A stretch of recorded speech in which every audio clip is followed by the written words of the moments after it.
자, 어제 하루 쉬고 오늘 이제 26페이지 두 번째 시간입니다. 오늘 두 번째 시간에 26페이지를 다 맞춰야겠죠? 왜냐면 이게 지난번에 플라톤 설명을 했고 오늘은 이제 아리스토텔레스에 대해서 설명을 해야 돼요. 우선은 아리스토텔레스에 대한 설명을 먼저 하고 프린트 프리를 좀 해야 될 것 같아요. 우선 그 영상을 볼 때 유튜브에서 보면 1.25배속이나 1.5배속으로 볼 수 있는 거 알죠? 제가 제 거 한번 봤더니 1.5배속으로 봐도 별로 어려움 없이 쉽게 볼 수 있어요. 그러니까 여러분들이 이 가로넣기를 잘 채우려면 좀 빠른 배속으로 들어도 별 상관없으니까 그렇게 보셔도 돼요. 자, 시작해 보겠습니다. 아리스토텔레스.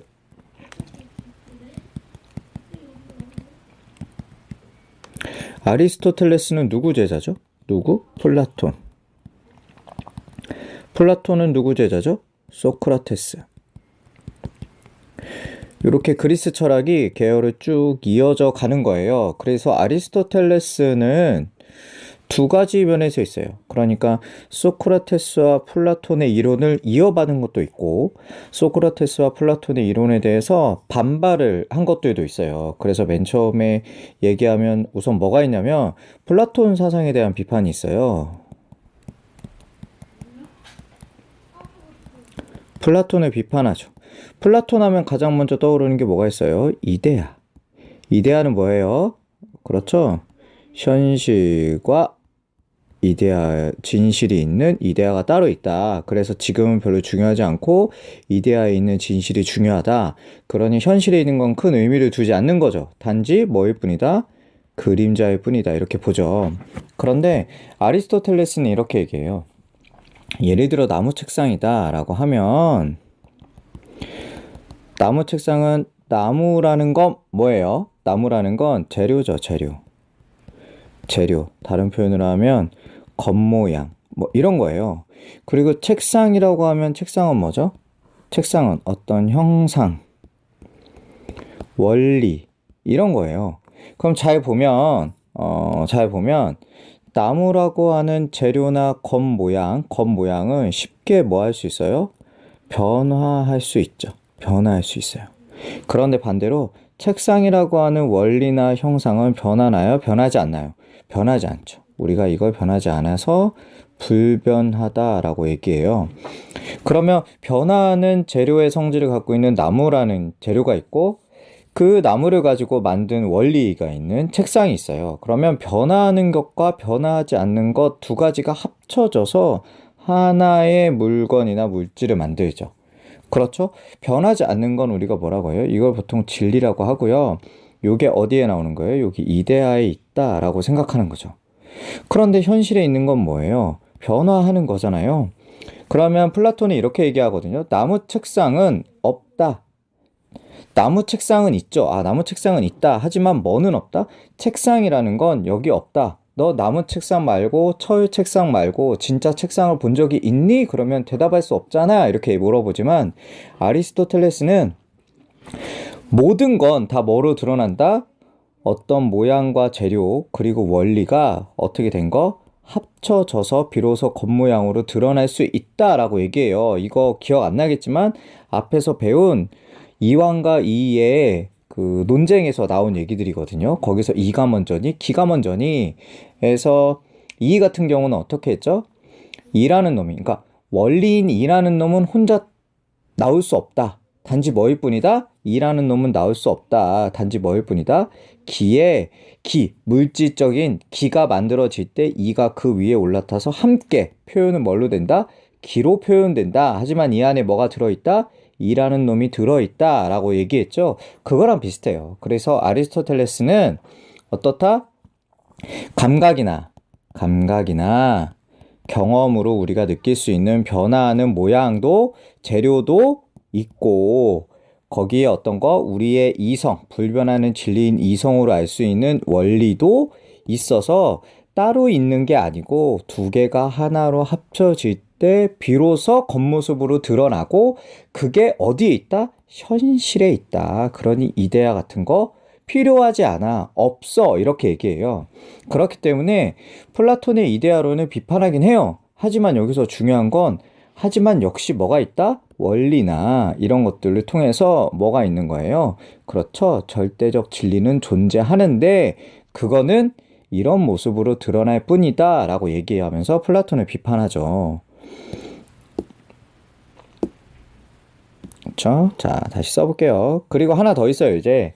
그리고 나서 또 누구를 비판하겠어요? 아리스토텔레스가 소크라테스를 비판하죠.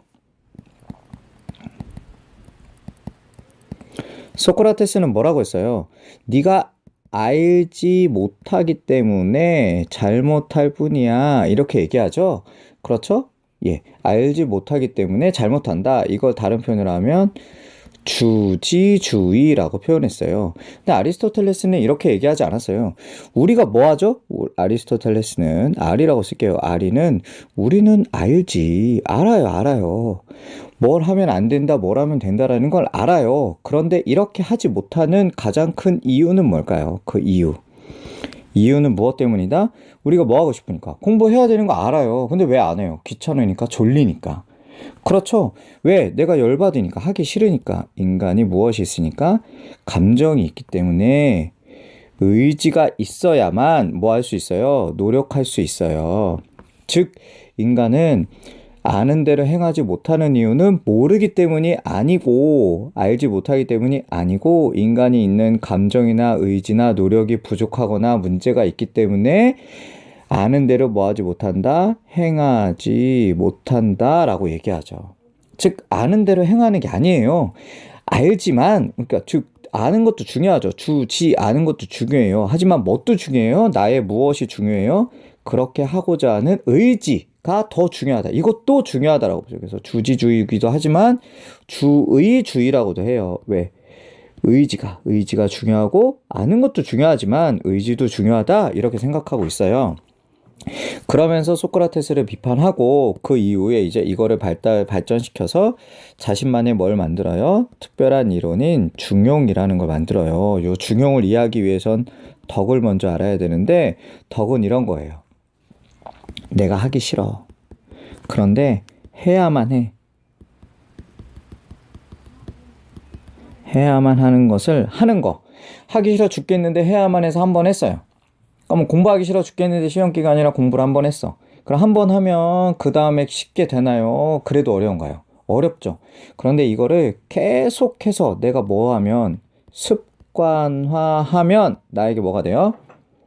습관화하면 요게 나에게 쌓여서 덕이 돼요. 덕. 됐죠? 습관화하면 하기 싫어서 해야 하는 것, 하기 싫지만 해야 하는 것을 하는 게 나에게 습관화되면 그게 나에게 덕으로 쌓이고 이런 습관화된 덕이 중용의 미덕을 가질 수 있게 해요. 중용의 덕을. 그러면 이 중용이라는 건 뭐냐? 아니 우선 그 전에 하기 싫은데 해야만 하는 건 나의 감정으로 할 수 있어요. 의지로 할 수 있어요. 노력으로 할 수 있어요. 의지나 노력으로 할 수 있죠. 그렇죠. 이건 경험이에요. 내가 이성적으로 판단하기 때문이에요. 이성적으로 판단하기 때문이에요. 이성적 판단을 하기 때문에 나는 뭐 할 수 있는 거예요? 이런 습관화된 덕을 통해서 중용의 미덕을 가질 수 있는 거죠. 그러면 내가 이성적으로 생각한다면 한 극단 1부터 10까지 있어요. 1회가 있겠어요? 10회가 있겠어요? 중간에 있죠? 한 극단에 치우치지 않아요. 그래서 중용을 뭐라고 해요? 극단에 치우치지 않는 것, 이걸 중용의 덕이라고 해요. 이건 내가 어떤 사람이기 때문에 할 수 있어요? 이성적으로 판단하기 때문에 할 수 있어요. 그런데 앞에서 제가 예전에 설명하면서 얘기했는데 뭐는 아니다. 중용이 뭐는 아니다. 산술적 평균은 아니다. 이렇게 얘기했죠. 즉 내가 문방구에 갔는데 1,000원짜리 볼펜이 있고 5,000원짜리 볼펜이 있고 10,000원짜리 볼펜이 있어요. 그럼 중용의 덕이면 나는 얼마짜리 사야 돼요? 5,000원짜리 사야 하는 게 아니에요. 나한테 필요한 게 그냥 색깔이 하나만 있고 그냥 볼펜만 잘 나오면 되는 거다. 그러면 1,000원짜리를 사는 게 나의 합리적 이성으로 생각할 수 있죠. 그러면 1,000원짜리 볼펜을 사고 나에겐 만년필이 필요해 라는 게 합리적 이성이라면 10,000원짜리를 사는 것. 즉 가운데 있는 걸 고르는 게 아니고 합리적으로 내가 생각했을 때 이성적 판단으로 했을 때 옳다고 하는 거를 고르는 걸 중용이라고 해요. 아리스토텔레스의 중요한 이론이에요. 자, 여기까지 설명하고 이제 프린트로 넘어가 보겠습니다. 이건 좀 저리 가고, 자, 제가 이게 좀 멈추네요. 왜 이러냐? 자, 아리스토텔레스 여기 할 차례죠? 아리스토텔레스는 인간의 모든 행위는 무엇이 있다고 봐요? 인간은 모두 다 목적이 있다고 봐요. 목적. 그래서 목적론적이다라고 얘기하거든요. 그래서 플라톤 사상을 비판하면서 플라톤과의 차이점이 이상적이고 초월적인 선보다는 어떤 거? 인간적인 선. 인간적인 선에 대하여 탐구하기 시작해요. 그래, 아리스토텔레스의 덕은 뭘 얘기하냐면 실제로는 행복을 얘기해요. 아리스토텔레스가 가장 강조한 건 실제로는 행복이에요. 아리스토텔레스는 뭐라고 얘기하냐면 인간은 왜 사니?라고 물어볼 때 왜 사는 거에 대한 이유가 다 있죠. 나는 뭐 성공하려고 살아, 나는 공부를 잘하려고 살아, 나는 뭐 연애하려고 살아, 나는 먹기 위해 살아라고 얘기하는데 그럼 먹으면 어떻길래 먹기 위해서 산다고 얘기하니? 하는 그 이유들을 끝까지 파고 들어가면 결국엔 인간은 뭐 하기 위해 산다더라? 행복하기 위해서 산다라고 생각한 게 아리스토텔레스예요. 그럴듯하죠. 저도 이게 맞다고 생각하거든요. 그럼 이제 우리가 고민할 문제는 뭘 고민해야 하냐면 그래? 그렇지. 그럼 행복이 뭐야? 라는 거에 대한 걸 고민해야겠죠.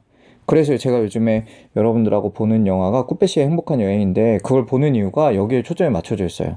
행복이 뭐냐고 생각하는 게 되게 궁금하거든요. 저도 궁금하고 제가 생각하는 행복이 뭔지도 스스로도 궁금하고 여러분들이 생각하는 행복이 뭔지도 되게 궁금해요. 이제 우선 다시 돌아가서 덕을 구분해요. 덕을 구분하는데 이게 습관화된 덕, 그 덕을 구분하는데 그냥 이성적인 기능을 발휘해서 알게 되는 거 이거거든요. 이거는 무슨 덕이라고 하냐면 지성적 덕이라고 표현하고요. 감정이나 행위와 관련해서 마땅히 해야 하는 거 이런 건 뭐예요? 그 사람의 품성이 어때? 라고 얘기하는 품성적 덕이라고 표현해요.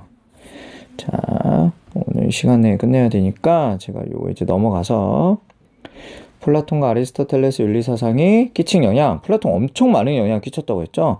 특히 플라톤은 어디에 영향을 많이 끼치냐면 중세 때 누가 있냐면 아우구스티누스가 있어요.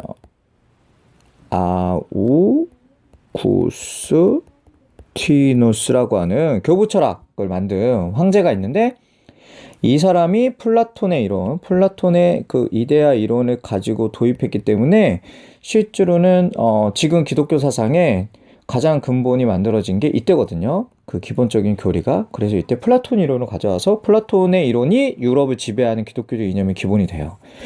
부정적인 점은 뭐가 있죠? 제가 그 얘기 했었죠. 뭐가 있어요? 권위적이고 특히 뭐가 있다? 엘리트주의. 왜 엘리트주의예요? 철학자는 정치해야 되고 전사는 군인해야 되고 이렇게 딱 정해져 있는 거죠. 그러면 엘리트인 철학자들에 의해서 나라가 운영된다고 보기 때문에 엘리트주의를 찬성하고 있죠. 민주주의를 반대해요. 직접 민주주의였던 그리스 아테네에서 민주주의를 반대하는 입장이었죠. 아리스토텔레스는 나중에 누구에게 영향을 미치냐면 토마스 저 빨간색으로 한다고 그랬는데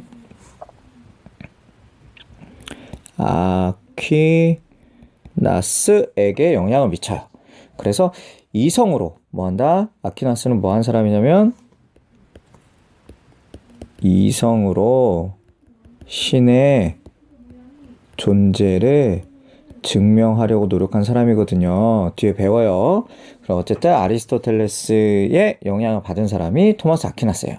자, 여기까지 하면 26페이지까지 끝났어요. 제가 내일 다시 찍어서 27페이지까지 마무리하고 우리가 8반을 제외하고는 이번 주 금요일날 12월 1일날 수행평 가보기로 했죠. 예, 그거 준비 다 잘 하시고요.